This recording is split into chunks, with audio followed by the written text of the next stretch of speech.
Ever since its debut back in 2024, the XPeng G6 has slowly become one of the favorite Chinese EVs we've tested so far. And in 2025, XPeng has introduced the updated version of its EV SUV, simply known as the XPeng G6 Facelift. Alright, at one glance, you can see that the facelifted G6 doesn't look that different in terms of aesthetics compared to the previous model, but it hides a lot of good and significant upgrades beneath it, so much so we think that this car is a much better EV compared to the previous model. Let me explain. My name is Mukhlis, and this is Caricarz.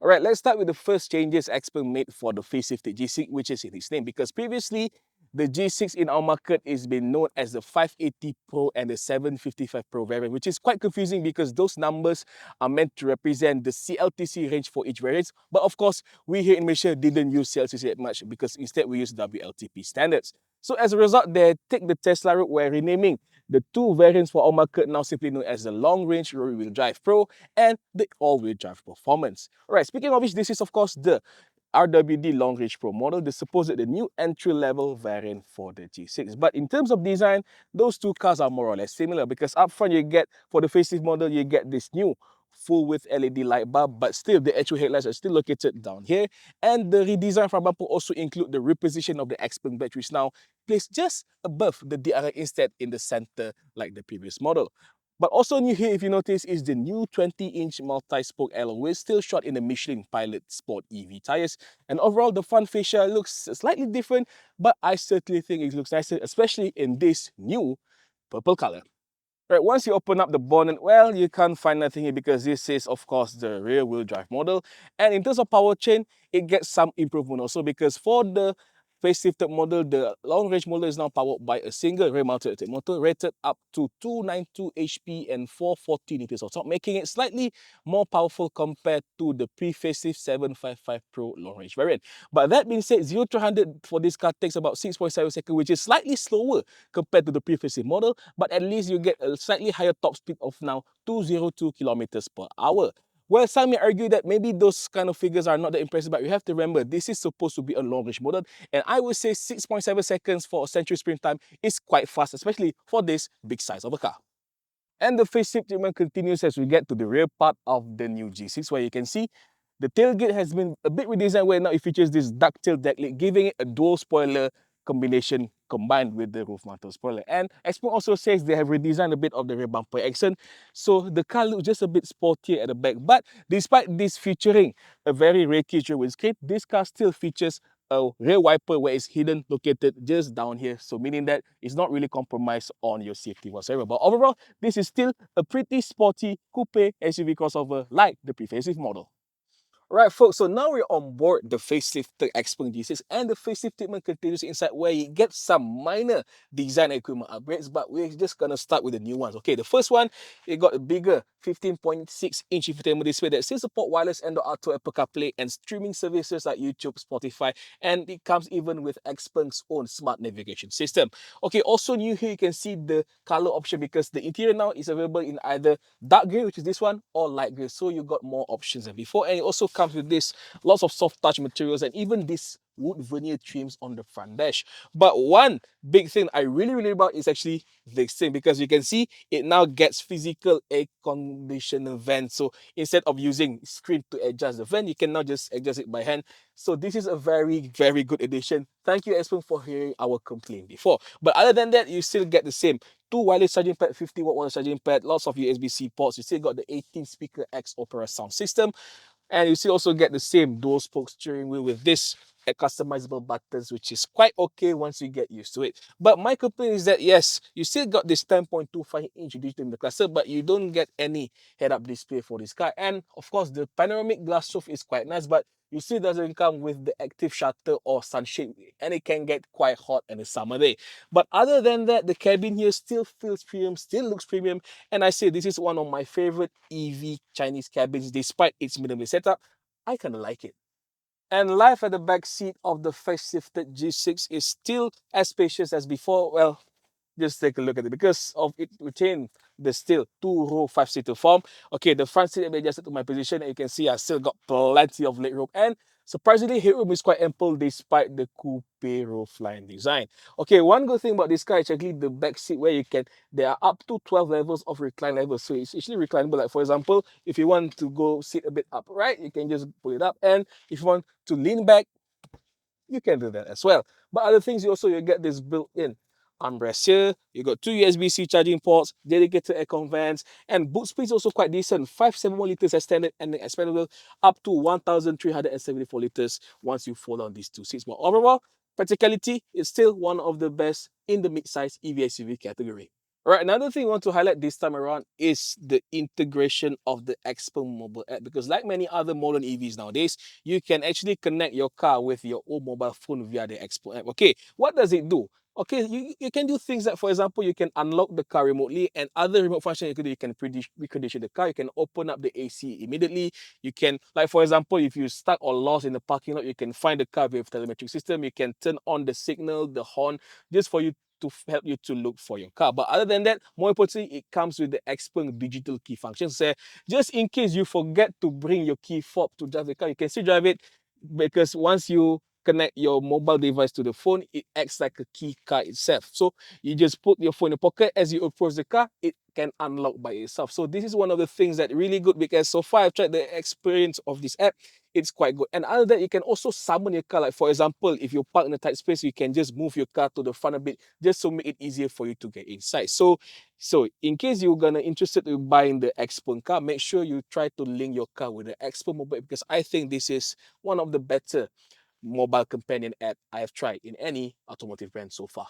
Alright, when it comes to underpinnings, the facelifted G6 still underpins the same SEPA 2.0 platform as before, and it still features an 800-volt silicon carbide battery architecture. But what changes actually is the battery setup itself, because for the long-range facelifted G6, it now uses an 80.8 kilowatt-hour LFP battery pack instead of the larger 87.5 NMC battery pack used on the pre-facelift model. And as a result, due to its slightly lower capacity and lower energy density because it's LFP against NMC, the WLTP range has been dropped from 570 km on the pre-facelift model, now dropped to 525 kilometers on the facelift, which is still okay as long as it's above 500 kilometers. I think that considered to be a long-range EV. But one benefit for the facelift model, it gains a new charging setup, because now it supports up to 5C charging methods of up to 451 kilowatt DC fast charging, allowing this car to charge from 10 to 80% in just 12 minutes, making it one of the most affordable EVs in Malaysia you can get that comes standard with a 5C charger. But unfortunately, AC figure is still capped at 11 kilowatt, but that is good enough for you to charge overnight from 10 to 100% in about 9 hours or so. Well, enough talk, let's drive this thing. Right, folks, so now we're behind the wheel of the new XPeng G6 facelift, and one thing we notice is how smooth the drive experience feels. Yes, we know that there's been some upgrade in terms of power, but it's not really that noticeable. Not to say that this car is slow, because 0 to 100 in 6.7 seconds is more than fast enough for you to drive this rather sizable and heavy car in a smooth and effortless manner. But one thing I really want to compliment about this car is how good the ride and handling feel, because unlike some of its more expensive rivals and adversaries, the G6 here does not rely on any active or air suspension system, where it comes with a fully mechanical system featuring a double wishbone front and a multi-ring race setup. Okay, it's good is maybe the steering could be a bit better, the steering feel, because this is typical in most Chinese car, but the ride quality is good. It's not too bumpy like a certain other Chinese EV we've tested before. It's quite subtle, but of course you don't expect to be as smooth as something like the XPeng X9. But when it comes to handling also, it's quite good for this size of a car, especially because it comes with this Michelin Pilot Sport EV tire, which is one of the more performance-oriented tires. Okay, another good thing I want to highlight is the good NVH level of this car, because of course it's an EV at the first place, but the wind suppression is quite good because it used double glazed windows for the front windows. And even I've drove like speeds above 100 kilometers per hour, you don't really notice much of the wind noises, but you do get a bit of tire noise, because yes, this is a performance oriented tire again, I say. But other than that, it's a really a pretty comfortable EV for you to drive daily with you and your family, but at the same time, it's quite enjoyable to drive in corners and twisties. Okay, when it comes on the energy efficiency, we know 800-volt EVs are quite efficient, and XPeng claims you can do about 17.9 kilowatt hour per 100 km with this battery setup and motor setup. Okay, so far I've driven this car for just a couple of days, and I managed to get around 18 plus kilowatt hour per 100 km through some mixed urban driving, some coasting on the highway, and I've also gun it a bit for a while. So goes to show that yes, in theory, it's quite achievable for you to get about 500 kilometers of range from this full charge of the battery. But of course, you can just charge the battery in a fast way, but provided you can locate any 400 kilowatt DC chargers around. But overall, it still drives as good as before. It's one of the best Chinese EV SUVs I've driven so far. Good job, expert. All right, when it comes to safety, we know that this car is well equipped with all the other functions you can think of, but for the global spec, it doesn't get the XPeng XNGP, which is XPeng Navigation Guided Pilot, their proprietary autopilot system. But still, the ACC, the Adaptive Cruise Control System with the lane-centric control, is one of the best I've tested in any Chinese EV so far. It follows quite intuitively, but at the same time, it doesn't get to fear to follow the car in front of you in a rather close manner. So this is quite usable, especially if you use it in traffic jams, like when you get back from work. It follows the car at the front rather intuitively. It knows when to brake, and it brakes rather gently, not too shocking. So it really feels that there's another person driving the car for you. But of course, you still need to put your hands on the steering wheel. You still need to focus just in case anything happens. But other function is quite good. You got the lane keeping assist, the blind spot indicator, the blind spot monitor is quite nice. The camera is very sharp, very good.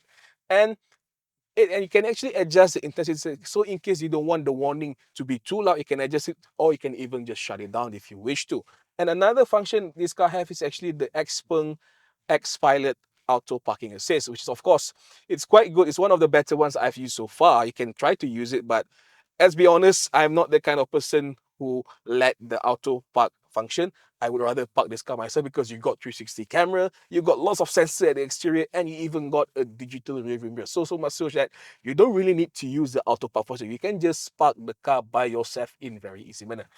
But then again, you paid for the whole car, so might as well use it once in a while. But overall, in terms of others, this is also one of the better Chinese EVs I've tested so far. So XPeng, even without the SNGP, still good. Alright, so to conclude, thus all these minor changes make the facelifted XPeng G6 a better car than before? I would say simply yes, because what's not to like? It looks better, it feels better from the inside, it still drives more or less the same as before, and more importantly, you got better charging performance and very good ADAS function. So much so I think this is one of the best ADAS systems I ever tried in Chinese car here in Malaysia. And more importantly now, the facelifted G6 long range is actually cheaper compared to the pre-facelift long range, now pricing at just 178,888. And of course, XPeng here in Malaysia is being distributed by Bermas Auto. You also get a very comprehensive warranty and service packages, including 5 years vehicle warranty, 8 years warranty for the high voltage battery, and 5 years complimentary free schedule maintenance and service. So what's not to like? But you have to remember, in case you're interested in this car, you better get this now, because as we all know, the EV tax-free break for CBU EVs like this is gonna end later in 2026. And I think by the time this video up, that exemption should be out already. So unless XPeng decides to CKD this car, then perhaps this is the best time for you to get the XPeng G6 facelift. But we really hope XPeng really CKD this car in Malaysia, because I certainly think this is one of the best Chinese EVs I ever tried. So we'll see about that in the future.